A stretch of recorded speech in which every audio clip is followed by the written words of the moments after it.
İndi isə abunəlik bölməsinə baxaq. Vacib qeyd.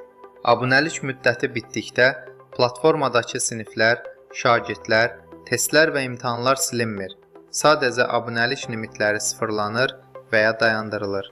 Abunəlik yeniləndikdən sonra sistem əvvəlki vəziyyətdə davam edir.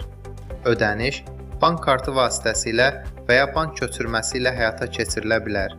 Əgər bank kartı ilə ödəniş edirsinizsə, sistem üzərindən birbaşa ödənişi tamamlayırsınız. Əgər bank köçürməsi seçilirsə, təqdim olunan bank hesabına ödəniş edilir. Daha sonra ödəniş qəbzi və ya çek sistemə yüklənir və sorğu göndərilir. Sorğu göndərildikdən sonra admin tərəfindən yoxlanılır və qısa müddət ərzində abunəlik aktivləşdirilir. Qeyd: bütün ödənişlər təhlükəsiz şəkildə emal olunur. Ödəniş təsdiqləndikdən sonra abunəlik aktiv olur və sistemdə tam istifadə imkanı açılır. İzlədiyiniz üçün təşəkkür edirik.